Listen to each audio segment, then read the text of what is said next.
The one thing that I want the wine world to do a better job of is letting people be comfortable and confident in what they like and just as comfortable and confident in what they don't.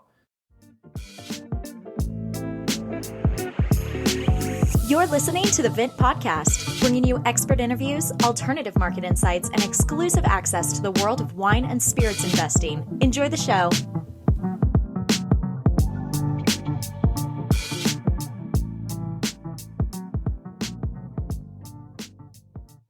Hey everyone, welcome back to another episode of the Vint podcast. My name is Brady. I'm joined by Billy Galanko as well as special guest, first time in 2 quarters, I think. Nick King, our co-founder and CEO, is on the pod today.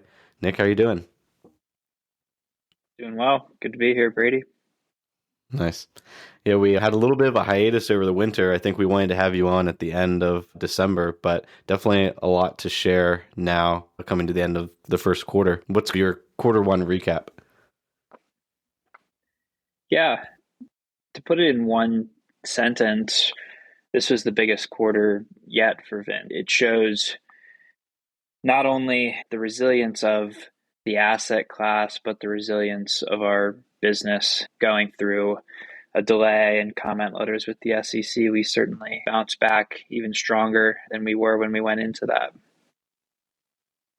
Yeah, I think that's something that we vaguely touched on with our listeners, but yeah, we over the gap you may have noticed in our collections, basically we were going back and forth with the SEC and trying to figure out some minutia in terms of language and some updates they wanted and how slow that can work with government bureaucracy over especially the holiday period. Good time. To give a little bit of context for investors, Vint operates under something called Regulation A+ of the Jobs Act. With that, there is a lot of upfront, but also ongoing reporting that we do with the SEC. So every batch of collections we file with them and they review and subsequently qualify. This is as well as an annual and a semi-annual report that we must file with them. So that's one of the things that we do to make the asset class accessible and transparent. All of this is publicly available, but with that, there are risks. And I think this was a great learning experience for us in terms of limiting any changes outside of new assets and then also offering new products as a way for investors to diversify. Yeah, and not every listener on the podcast will have experienced kind of those delays in our collections, but since we started launching offerings again in about the middle of this past quarter, we have had really kind of successive offerings one after another, sometimes multiple, 3+ a week. That offering cadence is a lot faster than what we typically see on the platform, especially what folks will see going forward. How are you thinking about the cadence of collections on the platform and the variety of assets and how often those assets come? Definitely. So I'd say we've averaged anywhere from 4 to 7 collections a month. And those vary in terms of sizes. In March, we launched 10 collections, which was the most we've done, which is very exciting, especially with many successes there. You look at the Karizawa Cask collection, which I know you all have mentioned on the podcast a number of times. By far our biggest collection at $315,000, and it is 96% sold out as of when we're recording this. I think that's a great example of us growing as a company, offering bigger collections as well as really unique collections, as that was sourced directly from the distillery. So on a go-forward basis, I expect in terms of diversification, we're going to continue to offer diversified assets. We're going to continue to offer collections, small, medium, large, as there are pros and cons to each. We don't like when investors are unable to get into a collection because it sells out in 15 seconds. That's why we'll increase the sizes of the collections. But I expect a cadence that may not be as fast as it was in March, as there was a lot of pent-up demand. However, faster than the low watermark of 4 collections a month. Yeah, on that note too, along with the pent-up demand that we saw for our offerings that everybody's aware of, we also rolled out another type of offering as well. Do you want to touch on that? We don't think we've talked about it on the podcast before, actually. Definitely, yeah. I think this would be a great time to talk about that in more detail as we've been really successful with it. I just mentioned that the Vint platform and the Vint collections that everybody here is used to operates under Regulation A, which allows non-accredited investors to access this asset class as well as accredited. Right next to Regulation A is Reg D, which is exclusive to accredited investors. Why that is the case is that basically the ongoing and upfront reporting is far lower than Reg A. You don't have 200 pages on the SEC website, you just have a Form D, which is a few pages. So the SEC limits that to accredited investors, and there's no qualification like there is in Reg A or ongoing filing. We were handed lemons, which was in the form of a collection Reg A delay. So we made lemonade with those and rolled out a rare whiskey one offering, which was a diversified offering across Japanese whiskey, Scotch, bourbon, and it was really, really successful. Where we saw the success of it was the fact that investors could cut one check and get instant diversification across whiskey, which is for someone who is investing. So the minimum investment is $10,000, and we had 6-figure investments in it as well. They may not be suited to invest every single week, multiple times a week, and they may just want to write that single check and get diversification. So I think that has been the big draw for our investors is the efficiency of it and the quote unquote instant diversification. So we had a target of $500,000 in this offering, and we actually oversubscribed it in a little over 2 months. So it's something that it's one of those silver linings where there's always going to be challenges with a startup, and really what defines you is what do you do with those challenges? And for us, we rolled out a second product really quickly, and now it's something that we're looking to expand into. And we have a diversified offering now across both wine and spirits that we've already seen pretty strong uptake as well. Yeah, and I think having two kind of like dynamic products, right, that serve these two cohorts of investors, both accredited and non-accredited investors in different ways, is not only helpful for our business in getting through some of these down times, or like you say, making lemonade out of lemons, but also provides the right kind of access for every investor, right? Not just access for every investor, but tailored structures that really speak to the needs of accredited versus non-accredited investors. And yeah, I think that it'll be a huge product for us going forward. Yeah, definitely. Sorry, I didn't want to cut you off, but I was also going to say, just for everybody's edification too, from the wine and the sourcing team side, working with Adam, we're basically employing the same logic to acquiring assets for both types of funds. So it's not that one fund is getting anything really different than the other one. If anything, us purchasing more wine and spirits is actually getting us better access to everything. So I think the Kurosawa casks are a good example. We've been buying whiskey overall. People noticed, reached out to us, and we were able to get casks that we could offer Reg A. That kind of came about from us buying more whiskey for both Reg A and the regulation. I can't remember. What is it? Reg D? 501c? Yep. Okay. Yeah, the products certainly are complementary. We've seen investors participate in both. So they're certainly not mutually exclusive, and actually think they really complement each other. Speaking of complementing, actually, this has nothing to do with complementing, but I do want to hop to this because I'm curious.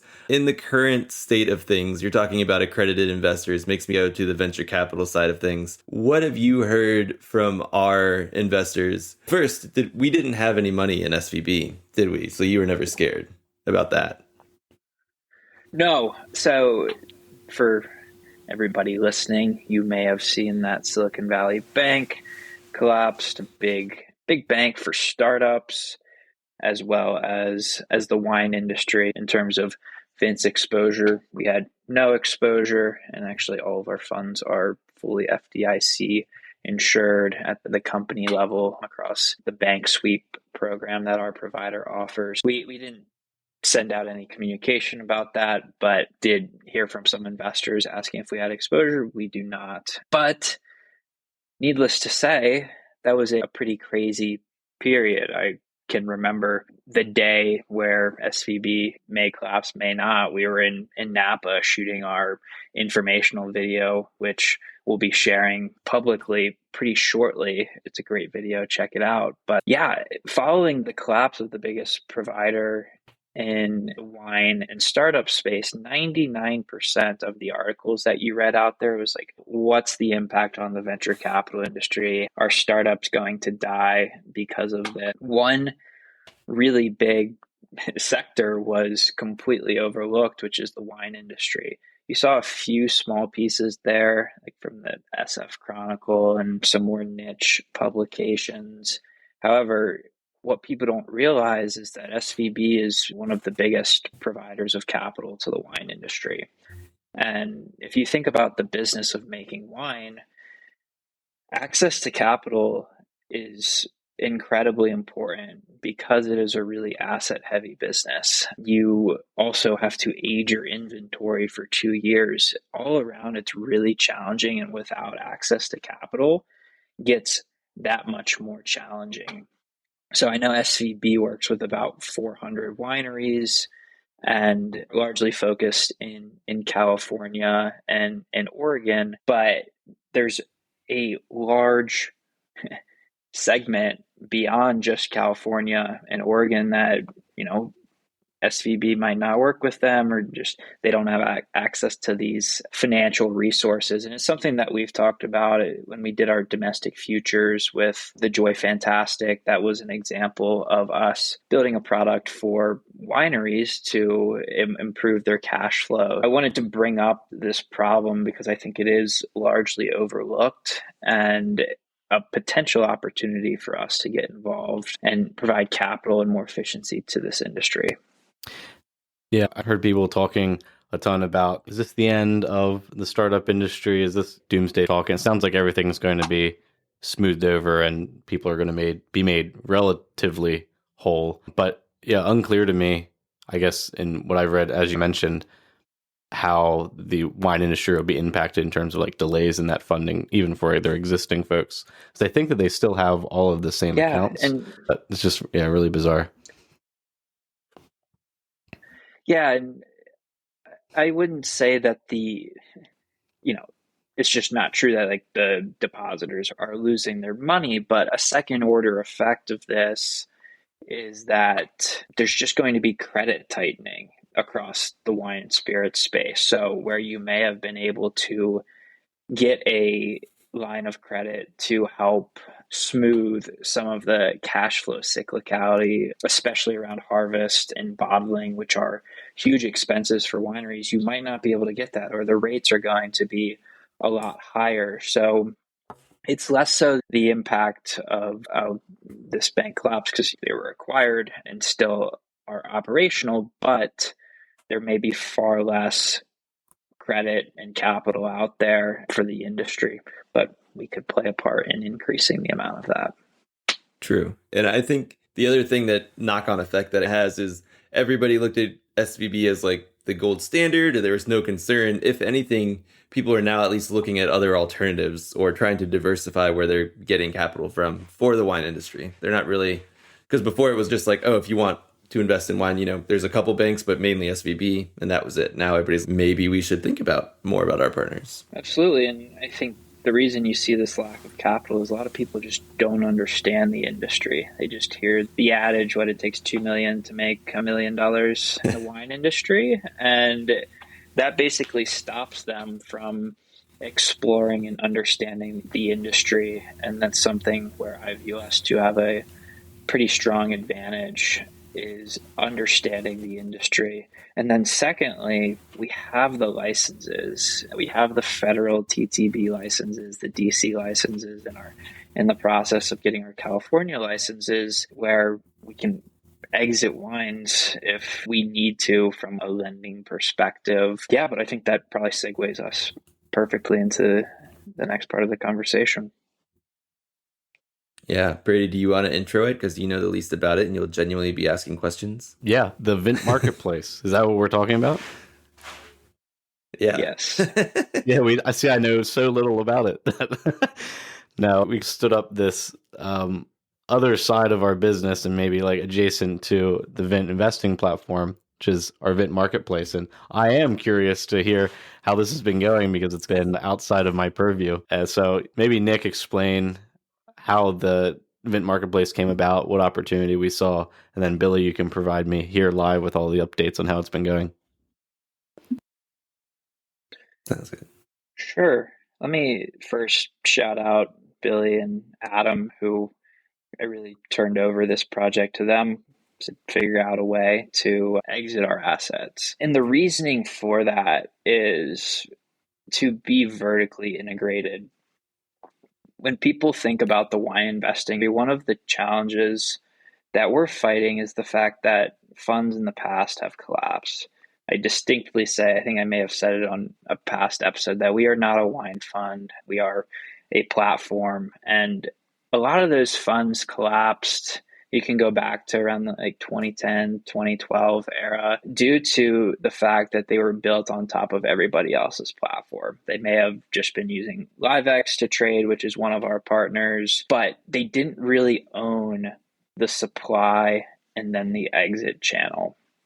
So we've spent a lot of time investing in building a diversified supply side. We never want to be levered to a single vendor to source assets because we're always looking for the best price in the market. We're taking in a ton of data points from across the world to find that best price. And guess what? We probably already have a relationship with that merchant or source of supply because we are so well diversified there. So if one of these platforms stopped existing tomorrow, that doesn't impact the Vint business at all. We have such a wide variety of sources. I would say we own this supply side of the business. We own the platform. Patrick and tech team have built all of that from the ground up. And the next part of vertical integration was owning the end sale channel. We do not want to be levered to a single exchange or merchant or channel really to exit through. So I went to Adam and Billy and we're like, how are we going to sell these wines? What do you think is the best way to own this channel? And it was a really conducive back and forth where I think all of us brought different perspectives. For those of you who've been with Vint from day one, you saw the platform that we launched with and it looked nothing like it does today. It was truly an MVP. An MVP is a minimum viable product. So I was pushing that to Adam and Billy of we don't need a store. Really, all we need is something to collect leads and then bring in Billy, who's quickly becoming a great closer at this company, to sell the wines to prospective collectors. And the uptake here is, frankly, has surprised me a little bit. When we started Vint, no one knew about us unless we were spreading it via word of mouth. I certainly think there are benefits there. That's why we have such a loyal, strong customer base, is that a lot of it was word of mouth. With the Vint Marketplace, we've been able to generate double-digit number of leads a day. And what is proving to work is supply is bringing demand because Vint, the platform, had really interesting supply. Sometimes supply that you can't find anywhere else, sometimes the best price supply on the market, and then also piping in additional data to bolster our listing base. We've been able to attract a lot of leads to the Vint Marketplace. For one thing, it is very validating that people are looking for these assets that everybody here is investing in. So that's been great to see, and Billy can fill in some of those gaps of the growth here. Yeah. Yeah. And I think on first note will be one, when Nick was mentioning we're looking for ways to exit, we have almost as many ways to exit our assets as we do supply side. So we've been leveraging a bunch of different avenues that way. So this was the last frontier in really owning it. And yeah, as some of you may have actually listeners of this podcast, we've been doing research and trying to figure out what everybody's looking for, what the pain points are in kind of the wine buying process. So step one, like Nick said, was basically, do you have what we want and do you have it at a good price? So we were able to offer basically both of those things, along with a kind of really curated experience that's go back and forth with me and Adam. So if you have an MW and hopefully a WSET diploma candidate here and a certified sommelier, literally just picking your wines and communicating with, it's hard to get much more of a personalized relationship. And we're seeing that start to pay off. And really the same approach we took to Vint, like Brady does, is member support, very manual, direct access to us, not trying to cut any corners there. And it's been great to see so far. Nick said it's great to see people want to buy nice wines. I wish I could afford the amount or the price of the wines that it turns out people are buying regularly. I didn't know that. I guess I knew that, but never was first exposed. So it's been cool. Brady, what questions do you have for us on it? Yeah, I think I echo Nick's sentiment of just being surprised at the uptake. What's in terms of how big a fine, like exclusively fine wine marketplace can get? What's the sense out there? Are there like any comps in terms of direct sites, vendors that you can go to and get this level of access to such high quality assets? Within the wine space, you have merchant platforms, but you don't have this exhaustive marketplace that's really exclusively focused on fine wine. For me, the comp there for us is StockX. People used to buy sneakers on eBay. Currently, people buy wine through mented merchants. What StockX did for sneakers was they centralized this marketplace and they added services on top. They managed the authentication, and that was really their big value add, along with a few other services. So if I'm thinking about what the Vint marketplace can be, it certainly can be the StockX for fine wine and spirits. Yeah, because we are listing the spirits as well. They're not quite up there yet, but they're listed for places to find them. Yeah, and one of the biggest No. Sorry. Go ahead. One of the biggest differentiators is this is exclusively fine wine and rare spirits. We are not playing in, say, the premium or middle market of this good. So when people are looking for it, they know that these are highly allocated wines. They know that they're being professionally stored. And then we're also offering very efficient shipping, which we heard is a pain point, really adding credibility to the Vint marketplace already, even though it's been up for about a week.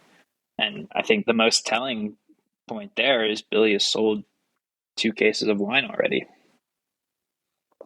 Yeah, go ahead, Brady. Yeah, I was just going to say, I think it's significant to me that like we have this cool parallel between a place where you can access the absolute rarest, most exclusive, most highly allocated, sought after wines for investment, and you can participate in that. And also there's another platform where you can access those wines for purchasing on your own and self-consumption. I think it's probably the first platform where those things are blended, right? And being able to invest, but also enjoy this quality of assets, but where one doesn't cannibalize or overflow into the other necessarily. There are certainly a lot of firms out there that offer a service where you can both take custody and also invest. I think this model gives us a good opportunity to separate those businesses out, but make it advantageous both for investors and the kind of end buyer and consumer. I think that's a really interesting dynamic that we've created. Yeah, and I will note on the website too, but I think I try to emphasize that the infrastructure that is necessary to be an SEC qualified, have SEC qualified offerings, to be working with the SEC and be like our inventory is third party audited, we have GIPS compliance, all of those things just lead into offering a better platform as well to sell wine. Same thing with our network of merchants. We had to do so much vetting to really establish this first part of the network, that bringing those wines for people to purchase, which is normally somebody's full job, is basically, let's get quality assets. Where can we find them? We've already done all the hard work. Now it's just sharing them and making them available to the public. So I think it's a perfect symbiosis. Cool. Yeah, thanks. appreciate being looped in on all that you guys are working on over there. I think that, we'll see a ton of uptake in terms of folks being able to participate in both sides of the business and hopefully provide a really good service to collectors and investors alike. Yeah. Is there anything else, Nick, kind of you to share? Yeah, you wanted to share with our listeners? Sure. One thing that I think will be good to leave the Vint community with was I listened to a really interesting podcast recently. It was on LVMH on the Acquired Pod, and they went into this discussion about luxury versus ultra premium. And it really stuck with me, and I shared with the team some of my thoughts about it, how there's a lot of concerns about inflation, recessions, and what is the impact of that on this asset class. And LVMH, they participate in some ultra premium and also some luxury. And they really draw the distinction there between luxury. A lot of it can be attributed to brand and not necessarily quality improving per se, or utility improving. The example they use is Ferrari versus Lexus. Ferrari is a luxury and Lexus is an ultra premium. And looking at the wines that we're participating in, a lot of it falls into this luxury category.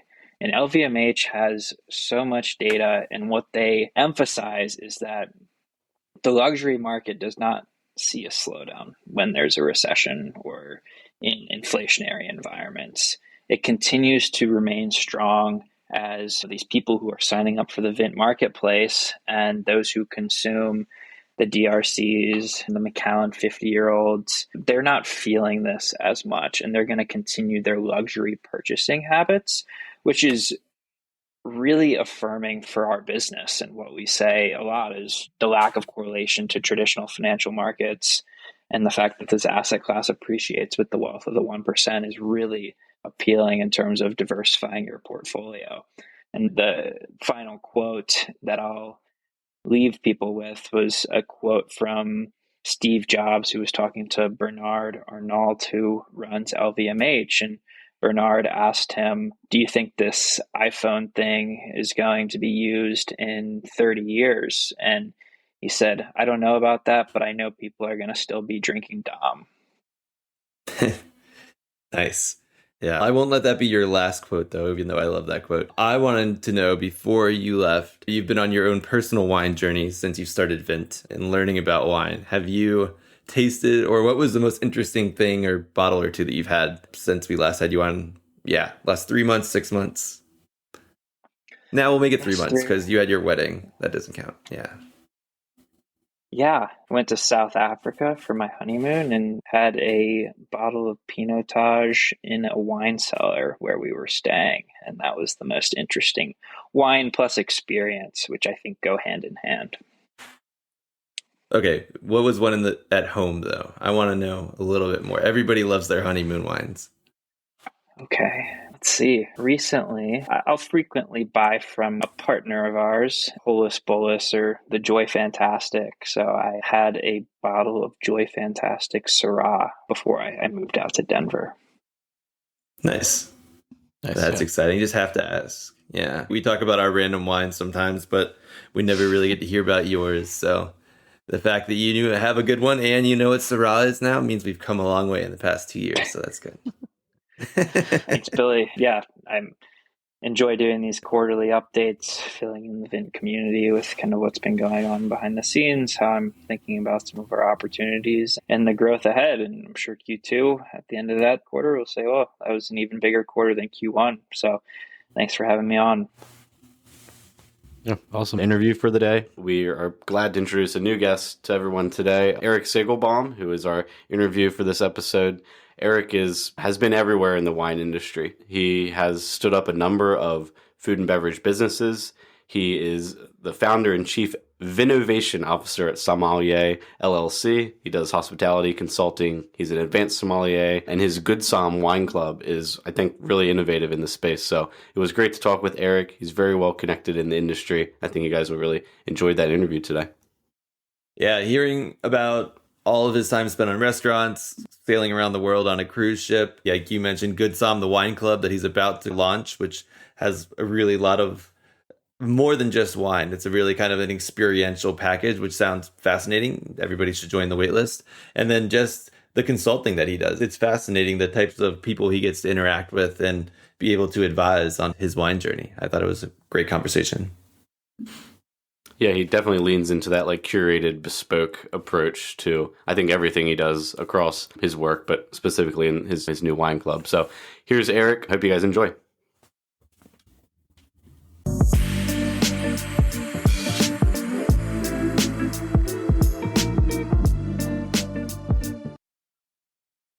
Hey, Erik, thanks so much for joining us today. Hey, pleasure to be here. Thanks for having me. Yeah, of course. Yeah, we're excited to hear about all the different projects you're involved with and standing up right now. And I guess first, just want to hear about how you got into the space, because it seems like everyone has a different wine journey, wine story. Tell us how you can go back as far as you want or as near term as you want. Tell us how you got into wine. Sure. It all started on a sunny Sunday afternoon back in 1981.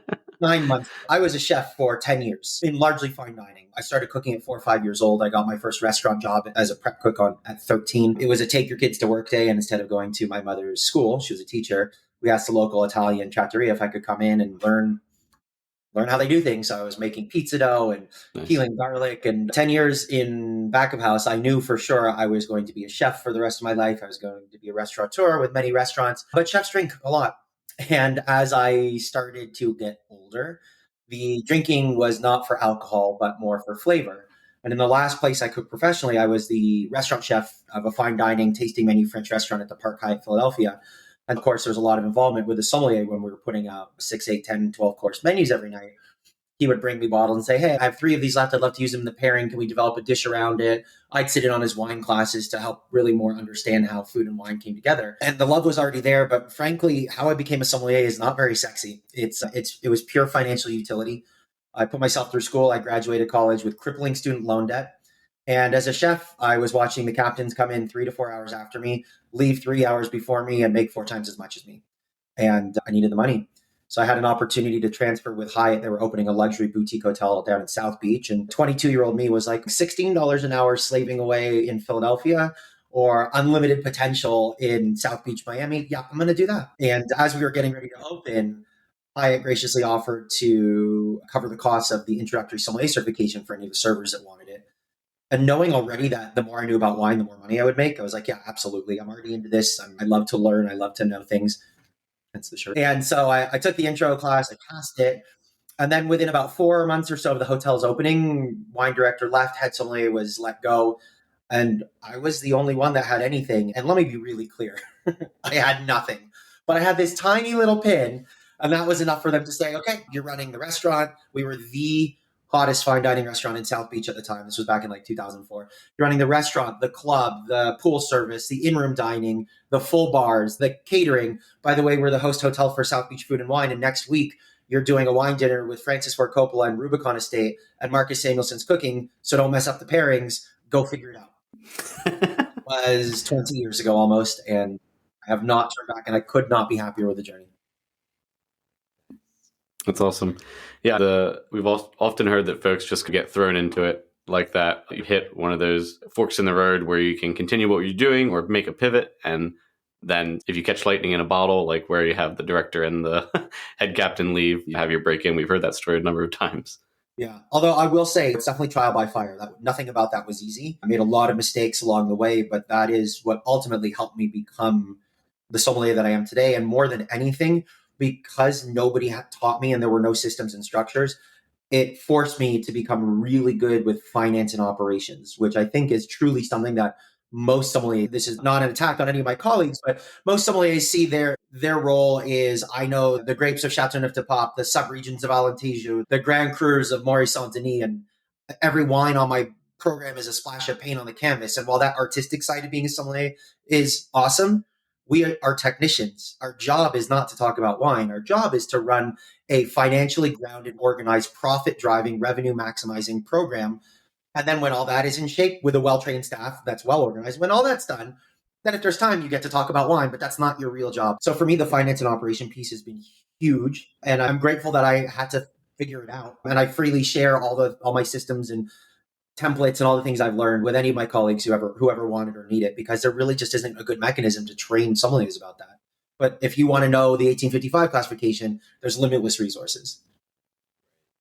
Yeah, I think that's interesting. Yeah, that's right. Oh, sorry, I was going to go on there talking about, because I've done through the certified sommelier track and then going on the W set, going through that realm as well. It's interesting to see what each focuses on, and each has their strengths, but there are definitely blind spots for each of them. So it's interesting to see how people fill them through their like necessity through their careers. How would you say your food background? Yeah, that is changing. Sorry, go ahead. Go ahead. I was going to say that is changing now, but it's changing slowly, and still in both WSET and Quartermaster Sommeliers tracks, there is more stuff about you have a wine for this much, you're going to run it by the glass. How much do you charge? What's your break-even point? They're doing more of that, but still, absent a full beverage financial literacy course, there's really no way to learn it unless you have a good mentor. Yeah, I was just going to add to that. How would you say your background understanding flavors and how they work and building flavors as a chef helped inform the way you either taste or understand wine and the different structural components of that as well? Oh, it's hugely advantageous. And I'd been training my palate, my nose, and my brain for nearly a decade to understand nuance and tiny subtleties of flavor. Every time you taste something, does it need a little more acid? Does it need a little more salt? What are the base components? I would say that was a huge advantage to becoming a sommelier. Not only that, but I also had a massive library of flavors from which to reference when I was blind tasting. Because for some wines, my perennial example is, to me, the difference between Chablis and structurally identical in terms of acidity and body and all that. Most of the flavors are the same. The citrus notes, the non-fruit notes, the only thing that takes me from one to the other, whether if it's like red delicious apple flesh that's fairly ripe, that's Vouvray from the Loire Valley, that's Chenin Blanc from the Loire. And if it's unripe Granny Smith apple skin, I'm like, oh, there we are, we're in Chablis now. But so having the nuance of different flavors was really helpful. Some tasting notes can feel very affected, but I actually remember there was a little bit of a fight with an ex-girlfriend. So I was tasting a wine and she said, tell me what you taste. And I'm like, well, this is like roasted mission fig, ripe Morello cherry, candied damson plum. And she said, I don't know what any of those things are. Explain this in terms that I would understand. I was like, no, just go taste more things. I can't tell you what it is in terms of something you're familiar with. I'm telling you what it is in terms of something I'm familiar with. That's how the fight started, by the way. But yeah, so the palette that I had the opportunity to develop in the kitchen absolutely helped make it a lot more easy to become a sommelier. But I think one of the things that is important to know is that nobody is inherently good at tasting. I hear consumers say all the time, like, oh, I could never do that. You must be a super taster. You've got this special gift. I'm like, no, it's training. Michael Jordan didn't exit the womb and bucket a 3-point shot. That was training. Now, granted, some people might have a little bit more inherent athletic ability, but what we do as sommeliers is just repetition and study. It's not anything special, and everybody can do it. It just takes practice.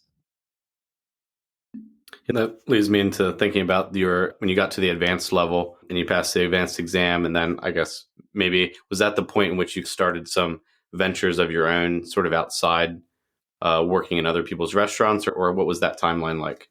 So I passed advanced in 2011 after failing it twice. And if you've seen that documentary Somm, that's about the master sommelier exam. The only difference with the advanced exam, the questions aren't quite as hard, and the theory portion is written rather than oral, and you can pass with a little bit less of a score in each of the categories. I failed blind tasting twice. And back then, they've changed the exam a little bit, but back then it was a whole week-long exam, the course and the exam together.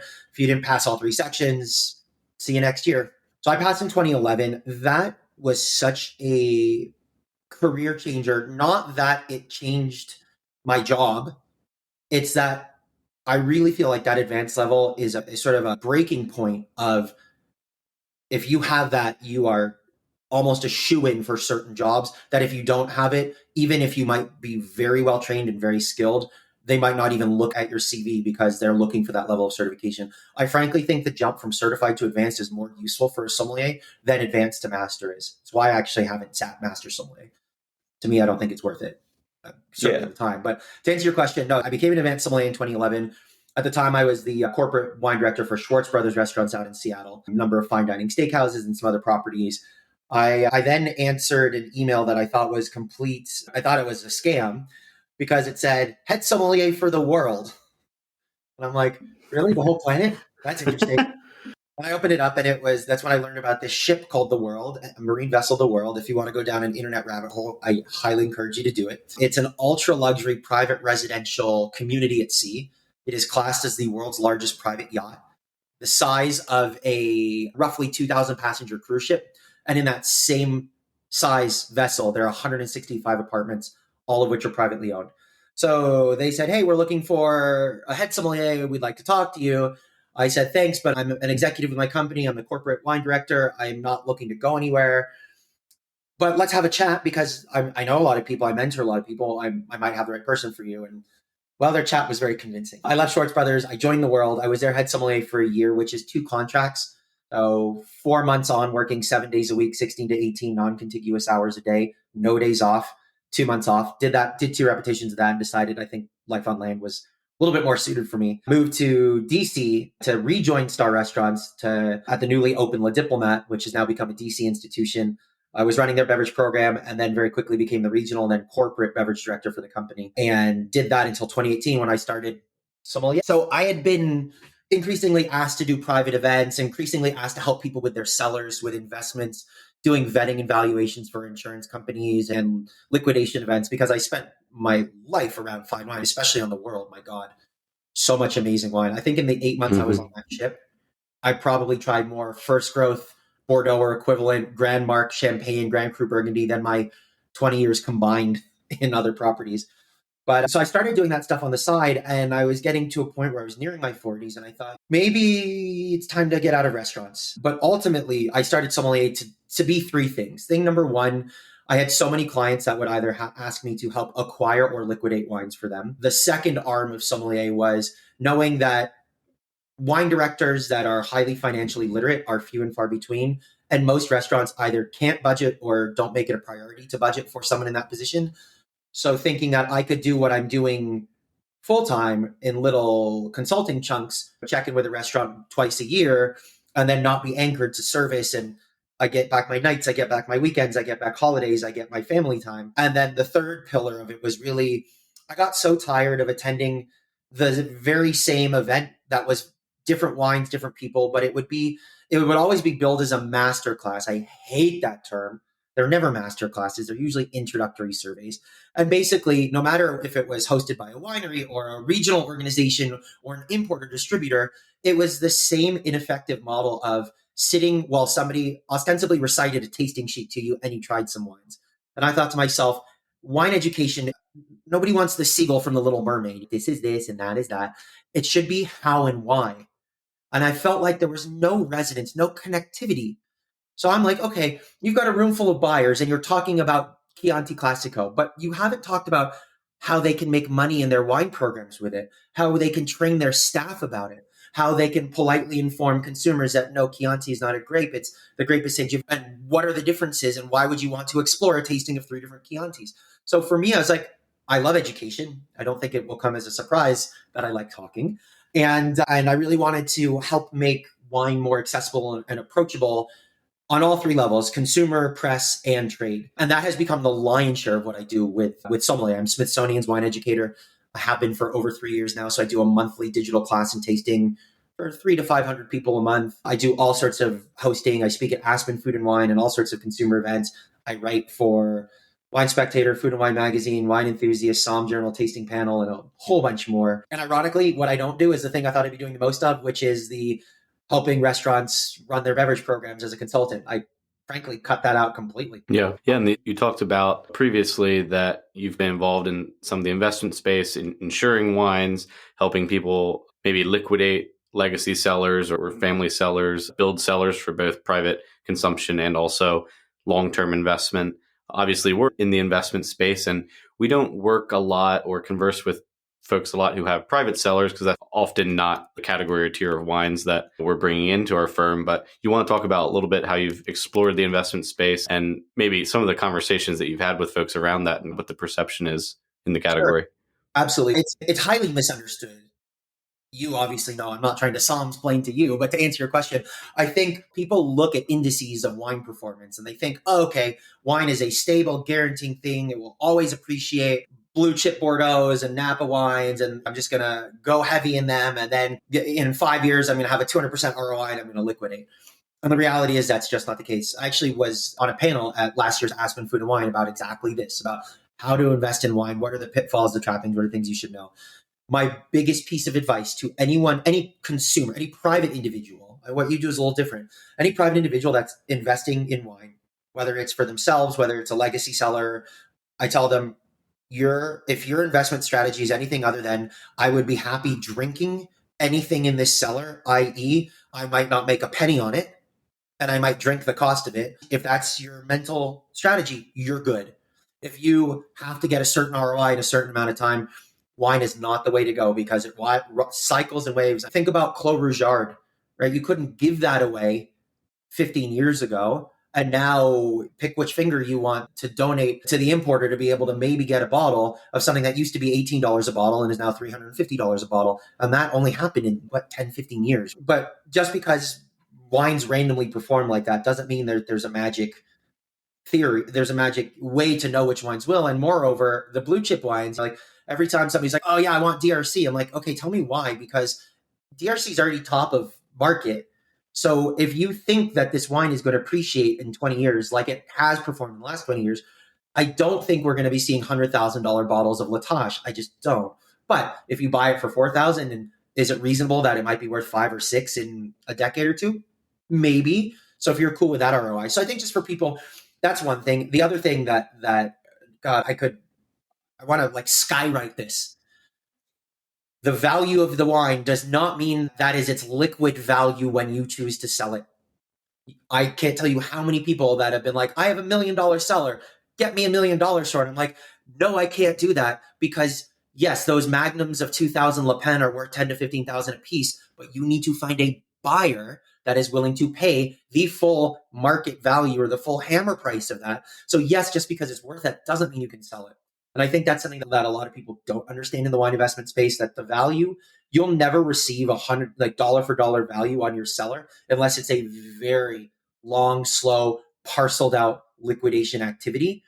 And auction is, if you want 30 cents on the dollar, go to auction. And there's some in-betweens. So ultimately, it started just people asking me here and there, can I acquire? Can I help them sell? And after I had 50 names in the virtual Rolodex, it's like, maybe I should make this a more specific thing. So I call it Cellarators. And now I have, I don't know, hundreds of buyers and sellers but it's one of those, somebody comes to me and says they're looking to acquire or they're looking to liquidate or they're looking to value. And I'll be like, okay, let's see what we can do with your seller. But every seller is different. And even if it's all blue chips, it doesn't mean you're going to be able to sell them for what you think. Yes. Yeah.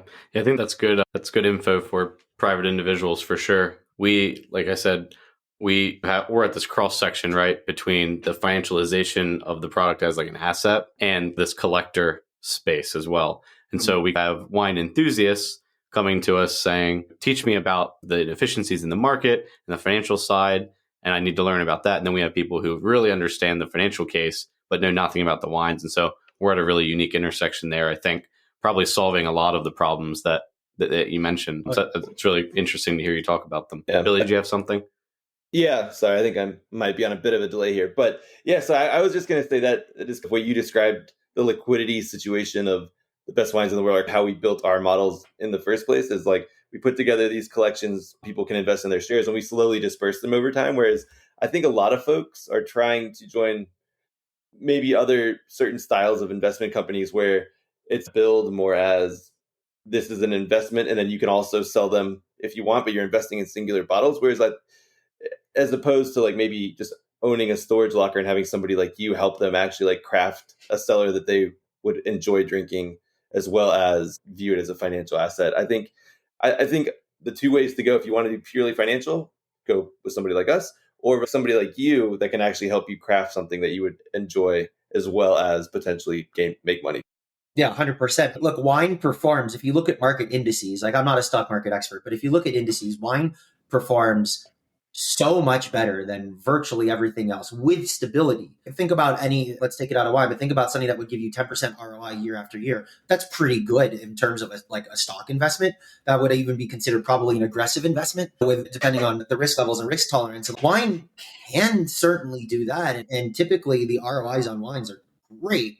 But unless someone has a resource like yourselves or people like me that can help private collector to private collector, because it's a very inefficient marketplace. I think that's the biggest problem. With what you do, I see it as invest in a fund. You're the fund managers. You make the moves that make the fund perform, and then they can check out whenever they want, right? Versus what I do is you're investing in the physical asset. The physical product is your ownership, not a piece of a fund, but an actual tangible thing.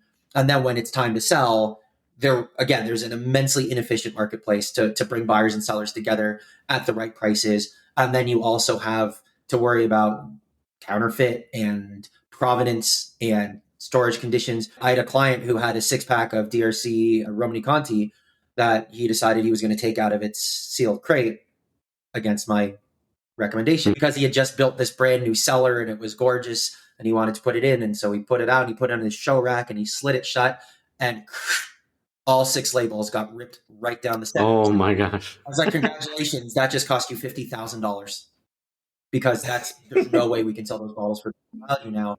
Which is what led me to do another thing. I really do everything. I do cellar design, not the physical architecture, but I've opened over 30 hotels and restaurants in my career. And architects and designers build beautiful spaces that are largely not functional with the specificities of what you need for long-term protected wine storage. So I work with designers and builders all over the world. I check their renderings. I check their elevations. I make sure that the lighting temperature is correct, that they're not doing stupid things like putting cork products in the cellars, like cork flooring or whatever. One cellar, good Lord, they want to put a wet bar in it. I'm like, no chlorine, and that's in water, and no air gap at sea level in Seattle.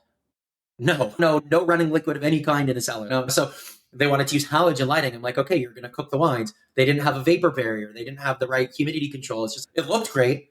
But I basically told them, if you build the cellar, your client's going to be probably suing you for a rebuild very soon. So I do that too. That's really cool. So moving on a little bit there, I was just going to say, you do help people acquire wines for investment and along with these sellers. Can you talk to us a little bit about your Good Som program and how you're bringing those skills to people for wines they may drink on a regular basis? Sure, absolutely. So Good Som is my wine club. We are planning to launch at the end of March into the beginning of April. So the website is there, goodsom.com with 2 M's. We are on a wait list right now, which is great because it's going to be a wait list model for a while to make sure that we don't scale without being able to meet all of the things to make it smooth and efficient for our members. But Good Som is basically my love letter to the wine drinking world and my answer to wine clubs. Now, I'm not talking about winery wine clubs where you get your spring release, your fall release, whatever. I'm talking about all the other wine clubs that exist where you trust another resource to send you wine every month. So I don't like to talk about what my wine club is in terms of what it's not, but I think it's really important. And the reason I'm starting this is I won't name names, but every wine club that I have seen, even some of the big names, the ones named after that major newspaper based in New York, the major wine clubs are ostensibly predicated on some overt or implied version of don't be tricked by a wine snob into spending more than $10, $15, $20 on a bottle of wine because wine isn't really expensive to make and all wine is good. And you're an idiot if you're spending a lot of money on wine because that shouldn't be the case. So that is fundamentally problematic for me at the get-go. And I won't name names, but there are a couple of them. One in particular that likes to advertise all over Facebook. And it's just manipulative, snake oil, false advertising where what they're saying is technically true, but they say it in such a way that a consumer would be completely misunderstand and almost like scare box manipulation and sensationalizing. So I won't name the name, but there's a famous advert that I see all over Facebook, which shows a wine glass with sugar, like white sugar being poured into it. It's like, did you know it's legal for sugar to be added to wine, but we would never add it to ours? Great. Well, that's technically true. The only wines that have sugar added are chaptalization, which is before they're fermented, and that sugar turns into alcohol. So there's no sugar, none of that sugar remains. Or every sparkling wine on the freaking planet, unless it's absolute brute zero. And they don't taste sweet. That's just balance. It's so misleading. Like most Napa cabs have more sugar in them than most Rieslings do. But it's just this manipulation. So I got tired of the fact that consumers were being hyper manipulated. But the other thing is I had friends all the time like, hey, can you put together a case of wine for me around $50 a bottle? Here's what I like. And I realized there is nowhere for people to go if they have an interest in wine, irrespective of what level their knowledge is, and disposable income, and they want to continue their journey from a reliable source. Wine clubs lack experience, they lack discovery, and they also lack community. They're transactional. It's send us money and every month we send you wine. So Good Som is the solve for that. Number one, it's not going to be cheap bottles of wine. Not at all. On an annual subscription, I believe it's $2.99 a month for 5 bottles. That is pre-tax, pre-shipping, and that's if you prepay for a year. If you go month to month, it's more, right? So if you want 5 bottles of alcohol every month, I'm not the club for you. They're cheaper ones. But if you want 5 bottles on a theme, hand-selected by a sommelier, and then various layers of community engagement and interaction at whatever level you want to be a part of the community, then this is it. It's discovery and experience. So basically my monthly Smithsonian wine classes, they're always on a theme. They're 2 hours long. You taste 6 or 7 wines. So I've compartmentalized that into the do-it-yourself version. So whatever the theme is, there'll be a 60 or 90-second video on each wine on the members site, right? So if you just want to be like, I'm opening this bottle tonight, let me watch 60 seconds and find out what Erik has to say about it, what makes it special. There'll be longer videos on the theme, the overarching thing that connects the wines together. Once a month, I'll do a live tasting and an Ask Me Anything. But then also I really see this as a lifestyle club. So the packaging is designed to include room for me to start putting in samples of things that I love in my life. They could be alcohol adjacent or not. As an example, formerly a fine dining chef, I never throw away shrimp tails. If you eat shellfish, trust me, never throw away shrimp tails, never throw away lobster shells. Put them in a bag in your freezer. When that bag is full, you make a shell stock using only white aromatics so it stays clear. Fennel is very important to this, and the key ingredient is Pernod. And you just make a gentle stock, finish it with a little lemon juice, and then you can put that in quart containers and freeze it. And then whenever you're going to make pasta, risotto, whatever, you've got this gorgeous, flavorful shell stock. So one month there'll be a little mini of Pernod and that recipe in there. One month there might be a sample of a skincare product I love. The whole idea is like, this is an experience, a community, and lifestyle. So I'm really excited about it. I know from research that nothing like this exists in the consumer wine space. And feel free to sign up, goodsom.com. But yeah, like I said, we're on a wait, but there are things you can do to accelerate yourself on the wait list. But I really just wanted to make wine a source of joy, but also really lean into like people, like the whole community about wine. Everybody, that's why people go wine tasting. It's why people have lockers in restaurants. It's why they talk to sommeliers. I'm like, well, we can model this out. So we can have people chatting about whatever that month's wine shipment was. And like, what do you think? Let's hear your thoughts. Tell me about a time you went there. And really also provide higher level education for our community members. So again, I write for a lot of publications. So once you're a member of Good Som, you'll start to receive with fairly regular frequency articles that I've written, videos that I've filmed to make wine fun, approachable, without a lot of effort to expand your wine knowledge at any level of wine knowledge, whether you have 10,000 bottles or you didn't know wine came from grapes. Yeah, I was going to say, hopefully I'm not stepping on you there, Brady. First, I'm happy you're not just sending shrimp tails to people. I really thought that's where that was going. And then, I want to have shrimp tails. Anyway, but on that point, are you going to try to share your perspective on what you think are great wines? Is this going to be impacted on, I just got access to a really cool cellar, this is what's available? How are you going to leverage some of your connections to really provide unique wines? Sure. So Good Som is sourced by me. So there won't be seller collections because I want everybody to get the same wine. So it's not like, hey, here's what's available for purchase. Let us know what you want us to ship. You can choose 5 bottles. It will be the theme. I'll give you a great example. An article just came out 2 days ago. That's the product of years of genetic research. So we've already known that Georgia, like Caucasus, Georgia, not state Georgia, and the Levant, basically Israel, Lebanon, and the surrounding, have the longest history of proven viticulture, like commercial viticulture, domesticated grape farming. And we know that's about 8,000 years. And it's about equal in Georgia and in Israel. A study just came out, a global study that has now proven that it's wine originated, ready for this, 11,000 years ago. So 3,000 more years than we thought in what is now known as Israel specifically. So with that, like groundbreaking, the wine world has now changed. We all have to change our stories about the origins of wine. One of the boxes might be the oldest world. And I'll have a selection of 5 in wines from Israel, but I'll focus on the indigenous varieties that have now been found, have been by genetically as the same grapes that were around when Jesus was drinking wine, when Moses was drinking wine, like whichever side of the Old Testament you may or may not subscribe to. It's like, these are the same grapes, the very same grapes that are now grapes like Morawi, Hamdani, Jabali, Bituni, Dabuki, right? So 1 month will be the oldest world and a selection of maybe indigenous grapes from Israel that people have probably never tried because there's not much of them on the planet, as an example. 1 month might be a regional exploration of Pinot Noir across 5 major terroirs of the world.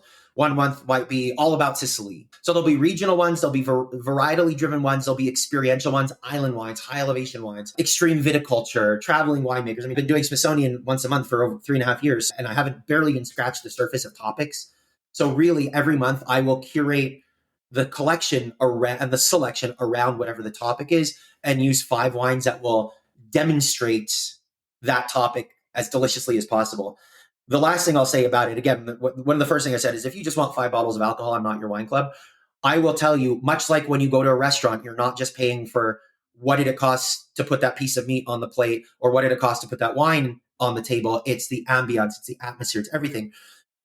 Many of the wines won't be commercially available at all. But if you were to take the 5 bottles and start going to Wine Searcher being, okay, this one was $57. Wait a minute, I paid $300 for this box. There's only $272 worth of wine.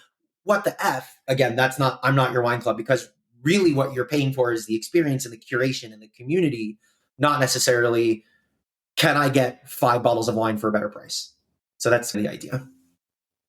Yeah, that makes sense. Definitely. I think that almost any wine club that tries to position itself as, can I get the best value wines for X price, is not going to be able to deliver, because that's a pretty tall order with shipping and all these kinds of things, and with margin built in. So I like the transparency of that approach a lot. And yeah, it sounds like some really interesting themes and stuff. I think I ran across the first time I ran across you in some of your content. It was an old video, I believe, with Madeline Paquette, a Wine Folly, I believe that you were on. And I don't know if you guys still work together, if you're still friends, and how that relationship has evolved. But what are some other, maybe, I don't know if there are any wine clubs, wine education services, or other organizations and companies out there that you really respect and like in the space that you think are taking an approach that is maybe counter to the legacy of how education has been done? Sure. First of all, I can't scream loud enough from the tallest mountaintop about how great Madeline and Wine Folly are. Madeline and I have known each other for a very long time. Mm-hmm. Also, she's the face of Wine Folly, but it's not just her. It's her and her partner. But she was in my tasting group at my restaurant in Seattle. And this was before Wine Folly. And one day it was just so clear to me that she just wasn't enjoying it. It was an advanced study group. And I want to be very clear when I tell this story. I'm taking no credit for Madeline's success, none whatsoever. But one day I'm sitting across from her and we're running through the six wines in 25 minutes blind. And about wine 3, I'm like, Matt, stop. She's like, what? I'm like, what are you doing? She goes, what do you mean? What are you doing? She said, oh, I'm tasting wine. I'm like, you hate this. And it is so apparent that this is just so baneful. Like you could be getting a root canal right now. And I feel like you'd be reacting the same way. She's like, yeah, I don't really love this. I'm like, why are you doing it? She's like, I don't know. Do you want to be a sommelier running a beverage program? She goes, no, I don't really want to work in restaurants. What do you want to do? And she said, I don't know. I want to take my degree in graphic design and my love of wine and figure out a way to put them together.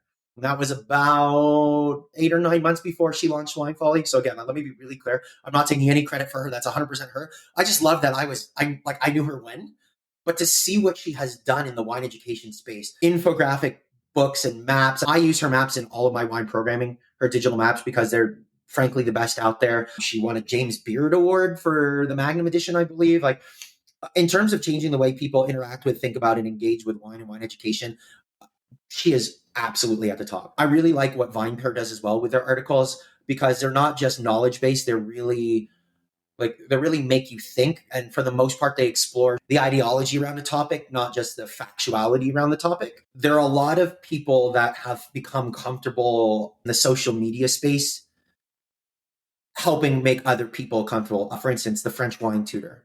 And I think, I don't know if you're familiar with her or follow her, but it's sometimes just, here's how you pronounce 6 varieties or appellations or something. That was just born out of her French background and passion for French wine and Americans' inability to pronounce things. I will say though, with social media, you got to be really careful, because I think there's a hard divide between people who are legitimate educators that want to educate and people who are, I hate the term influencer. Let me pose in something revealing and I'm getting paid because of that. And that's going to draw people to the site, but I'm not really doing anything other than perhaps like putting a tasting note in my comments. And I'm not disparaging that.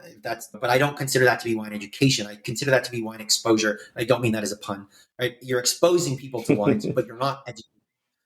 What I love about things like Wine Folly and whatnot, wine education. And with my social media, with my Instagram is, nope, can't point there. And Good Som is launching in very shortly my first foray into TikTok and also Good Som Instagram, even on LinkedIn and Facebook and all that. When I post something, I don't look at social media as a brag board of look at the experiences I'm having and look what I'm drinking. I really try to be like, if you're going to stop your doom scroll for at least 3 seconds to pay attention to my content, I want it to benefit you in some way. So virtually everything I post is if somebody's going to watch, read, or listen to this, is it going to benefit them in the wine space? I'm not 100% with that, but that's the ethos behind it. No. Nice. Yeah, that's great. And for those listening just on the podcast and on YouTube, SOMLYAY, Erik's orienting brand is SOMLYAY. And of course, we'll put this stuff in the show notes so you can look at that. But just wanted to call it out because we do have folks who aren't watching on YouTube.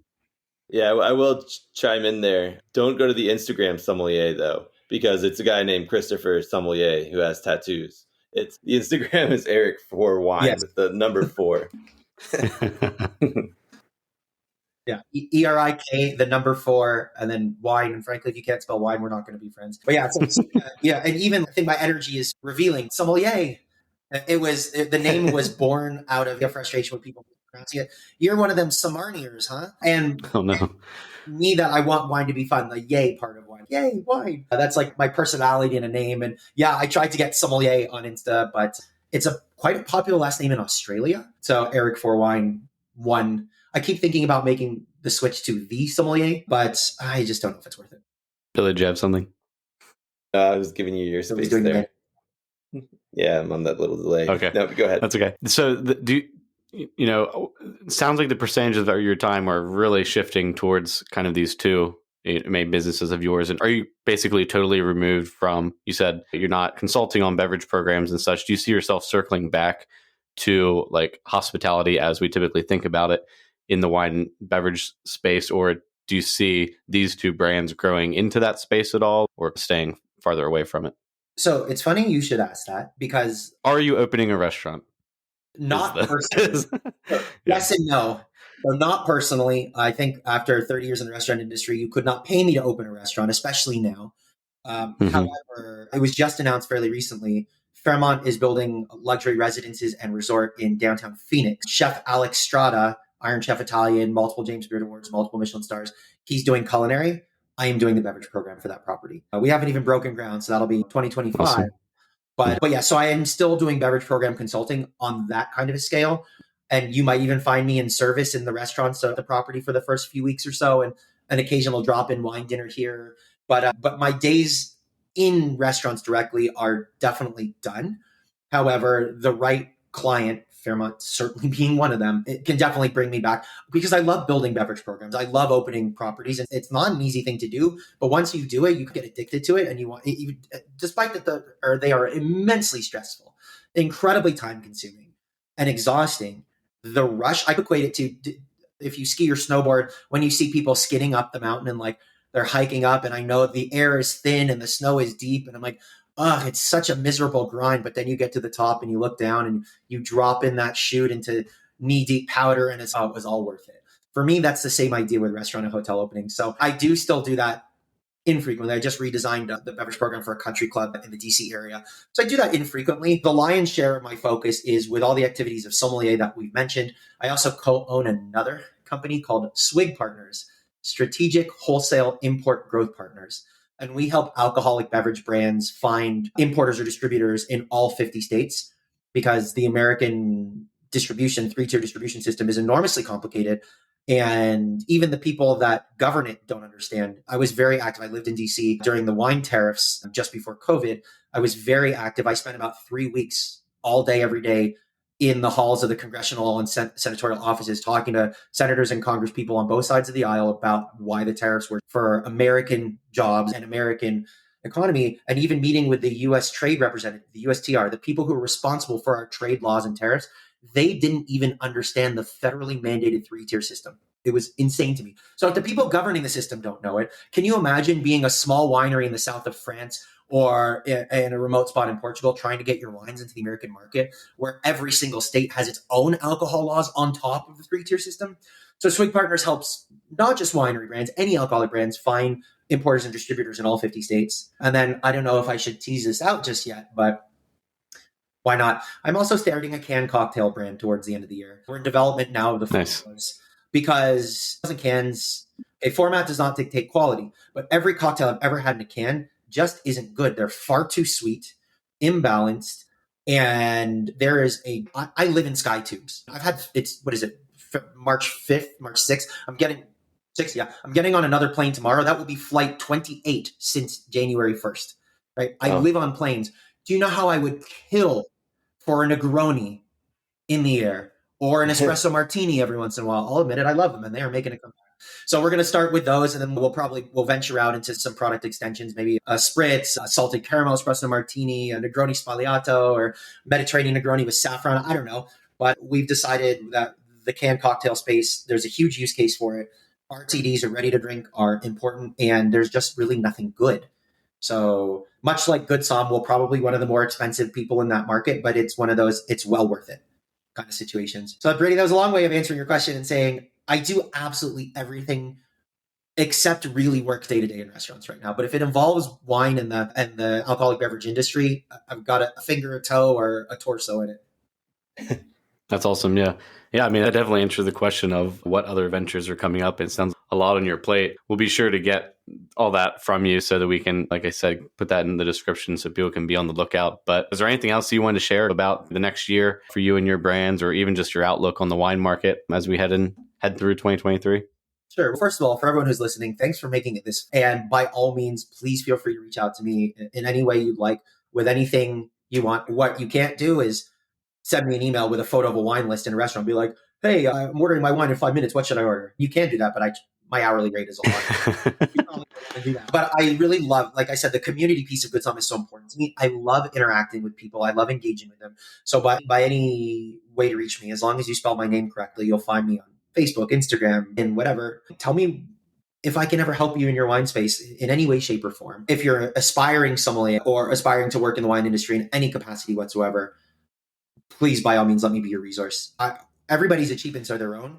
That being said, I would not be where I am in this industry, Food and Wine Magazine Sommelier of the Year and Wine Enthusiast 40 Under 40, and be able to have the success that I have without an educator for Smithsonian, without having had people mentor me along the way in the early stages and help me find my path. So if anyone is listening and is in the wine business and wants to expand their presence or whatnot, by all means, reach out. In terms of my outlook on what's happening in wine, I think wine is parabolic cycles, right? For a while, it was bright, low acid, high acid, naturally made, low extract, low alcohol, low concentration wines. And then for the 80s and 90s and early part of 2000s, it was give me more oak, give me more extract, give me more concentration, give me more power, give me more intensity. And now we're back. I don't think we're quite at the bottom of that crucible yet, but now we're back into the brighter, lighter, less tannic. Wine is cyclical. So if you're a wine drinker, enjoy the cycles, but don't let the cycles press you to drink things that you don't want. I would say as a sommelier, my biggest frustration is when people feel that they're meant to like something or dislike something. And if they have a contrary opinion, that there's something wrong with them. And not to pick on natural wine, but that's the low-hanging fruit here, right? I believe that there's two things. There's wine made naturally, right? That is wine, because nature doesn't make wine. Nature makes vinegar. Humans make wine. So to say I'm going to put some grapes in a vessel and just see what happens and then put it in a bottle without stabilizing, protecting it from bacteria, re-fermentation, yeast, all that, knowing that you as the consumer, every bottle you're going to buy is going to be an absolute crapshoot, and it could be good or it could be terrible, and there will be no consistency. I think that's irresponsible. So that's like dogmatically natural wine. Wine made naturally is we're still making wine, but as minimal intervention as possible, as little additives, as little sulfur, as little whatever is possible, we're still making wine, right? But the natural wine movement, and I'm really picking on hipster New York people with twirly old-timey mustaches and leather aprons, you know who you are. making consumers feel like there's something wrong with them if they don't like that skunky, mousy, cloudy, not very pleasant to drink wine, right? So don't let anybody convince you there's something wrong with you if you don't like something. If you don't like it, you just don't like it. Because you as an individual are the world's most formative expert in your own sense of taste. Nobody knows more what Billy likes than Billy. Nobody knows more what Brady likes than Brady. Not me, not a master sommelier, not 100-point score, not any publication, not friends, not colleagues, not family, not children, not whomever. Your own preferences are your own. And the one thing that I want the wine world to do a better job of is letting people be comfortable and confident in what they like and just as comfortable and confident in what they don't. People apologize to me all the time. Oh, I don't know too much about wine, but I like this brand. And it's like, good for you. It doesn't matter if I like that brand or not. You like it. And who cares that you don't know much about wine? That is my job security. If everybody could do this, I won't have a job. So yeah, I'd say that the trend of the industry is continuing towards wines that are less intervention, made cleanly, properly, and lower alcohol and lower oak and lower tannic reds. But if you think for a minute, I'm trying to suggest that anyone should stop drinking Barolo or Rioja Gran Reserva or Culti Napa Cabs, not in the slightest. I just am suggesting as that trend continues, people should feel comfortable to embrace drinking the style of wine that they want for that moment. Awesome. Yeah, I think that's a great place to tie it up. Like I said, we'll provide all the resources. We hope that your audience as well enjoys this piece of content and hopefully finds some value from our business and approach to the market. And I think there are probably a number of ways that we might be able to continue to collaborate over the future. So I look forward to that and appreciate your time today. Awesome. Thank you both very much. It's been an absolute pleasure. And yeah, by all means, any of my audience that wants to get into the wine investment space in a more structured and formalized way, when we post this, the information will be there. Definitely reach out to this team because they'll guide you. Awesome. Yeah. Thanks so much, Erik. We'll talk soon. Thanks, gentlemen. Take care.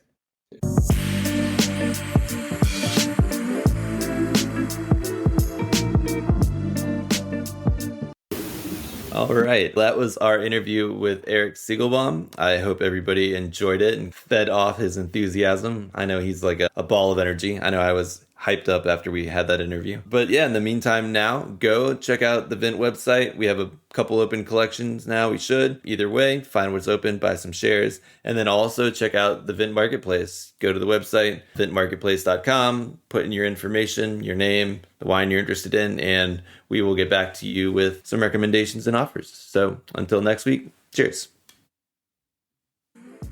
To check out our current offerings and to sign up for the Vint platform, find us at www.vint.co.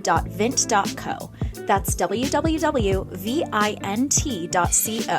For questions, comments, or feedback on the Vint podcast, please email us at support@vint.co. Vint and VV Markets are offering securities pursuant to Regulation A. Our offering circular as amended can be found on the SEC website. Past performance is no guarantee of future results. Investments such as those on the Vint platform are speculative and involve substantial risks to consider before investing. We may provide communication that may contain certain forward-looking statements that are subject to various risks and uncertainties. Information provided in any communications, including this podcast, is not legal, business, or tax advice. All prospective investors should consult a legal, tax, or business advisor concerning the subject matter of any communications and any offering.